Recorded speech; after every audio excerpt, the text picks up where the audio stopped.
Մահվանը միշտ նախորդում են սահմանային վիճակները, նախահոգեվարքային վիճակը, հոգեվարքային վիճակը և կլինիկական մահը։ Այս երեքը միասին կարող են տարբեր տևողություն ունենալ՝ մի քանի րոպեից մինչև մի քանի ժամ և նույնիսկ օր։ Կլինիկական մահը մահվան վերջին փուլն է։ Ակադեմիկոս Նեգոսկու խոսքերով, կլինիկական մահն արդեն կյանք համարվել չի կարող, սակայն այն դեռևս մահել չի։ Այն նոր հատկության առաջացում է, դադար անընդհատության մեջ։ Կենսաբանական առումով այս վիճակը հիշեցնում է անաբիոզի, չնայած համակշիռ չէ նրան։ Կլինիկական մահը հետադարձ իրավիճակ է, իսկ շնչառության կամ այրենաշրջանառության դադարի փաստը մահի վրա հասնելու ապացույց համարել չի կարելի։ Վերոհիշյալի վերաբերյալ լսենք հոգեբանի տեսակետը։ Կլինիկական մահը դա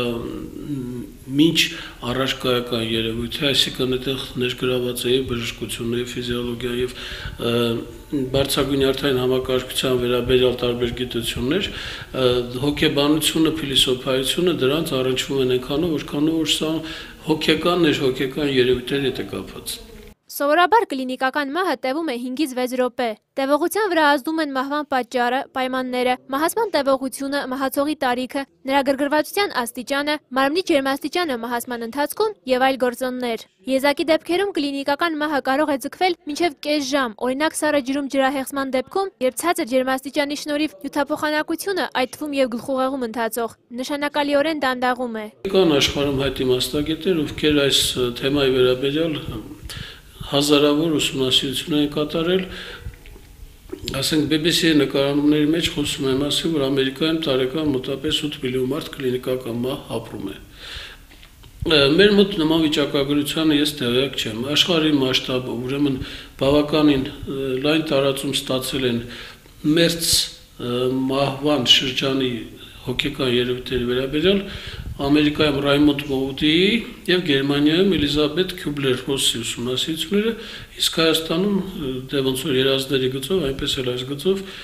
մեծագույն գիտակը հոգեբանից եղել է մնում է Ալբերտ Նալչաջյանը։ Կլինիկական մահվան երկարությունը պայմանավորված է այն ժամանակահատվածով, որի ընթացքում անոքսիայի պայմանում գլխուղեղի գլխավոր հատվածները կարող են պահպանել իրենց կենսական հատկությունները։ Բնութագրելով կլինիկական մահը, Նեգովսկին 2 ժամանակահատված է դրան տալիս։ Համաձայն առաջինի, այս երևույթը տևում է ընդամենը 5-ից 6 րոպե։ Դա այն ժամանակահատվածն է, երբ նորմալ ջերմաստիճանային պայմաններում անոքսիայի դեպքում գլխուղեղը պահպանում է իր կենսունակությունը։ Համաշխարհային պրակտիկան ապացուցում է այն հանգամանքը, որ այս ժամանակահատվածից հետո մարդու վերակենդանացումը հնարավոր է, սակայն արդյունքում ի հայտ է գալիս մաշկի դեկորտիկացիա։ Թերևս կարող է լինել նաև կլինիկական մահի երկրորդ ժամանակահատված, որը հանդիպում է բժշկական օգնություն ցույց տալու կամ այլ յուրահատուկ պայմանների դեպքում։ Կլինիկական մահվան երկրորդ ժամանակահատվածը կարող է տևել տասնյակ րոպեներ, սակայն այս դեպքում վերակենդանացման գործընթացը բավականին արդյունավետ կլինի եւ դիտվում է այն ժամանակ, երբ հատուկ պայմաններ են ստեղծվում հիպոքսիայի կամ անոքսիայի դեպքում դանդաղացնելու գլխուղեղի բարձրագույն հատվածներում ընթացող գործընթացների դեգեներացիան։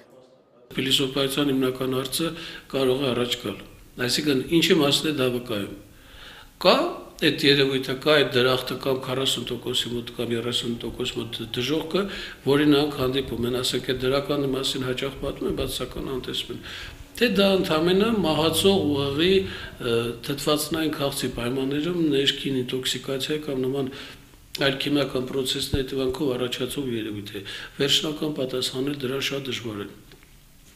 Անգլիական հոգեբուժներից մեկի կարծիքը ես լսեցի, էլի BBC-ի նկարանման, ինձ հետաքրքրեց այն իմաստով, որ ասես այդ կլինիկական մահվան ժամանակ ոնց որ հեռուստացույցը տարբեր ալիքների վրա կարող եք պտտեք, ոնց որ այդ ժամանակ մարդը ուղղվի այն երևույթներին, որոնք որ մեր առօրյա զգայությունների մակարդակում ընկալելի չեն։ Կլինիկական մահվան տևողությունը երկարաձգվում է հիպոթերմիայի պայմաններում, էլեկտրական հոսանքով հատվածի ձևով եւ ջերմացմամբ։ Կլինիկական պայմաններում դրան կարելի է հասնել ֆիզիկական ազդեցության ճանապարհով, օգտագործելով այնպիսի դեղանյութեր, որոնք ստեղծում են անաբիոզի, հեմոսորպցիայի նման վիճակներ, թարմ արյան ներարկում եւ այլն։ Ի վերջո ինչ է կլինիկական մահը։ Ասել որ կլինիկական մահը վկայում է այն մասին, որ այդ մարդը մահացավ ու հետ եկավ, սա իհարկե շատ վեճելի է, որովհետեւ իրական մահը անդարձելի անշրջելի process է գոնե առայժմ։ Մերիվանյան, Ելենա Սաքանյան, Լորի հեռուստա։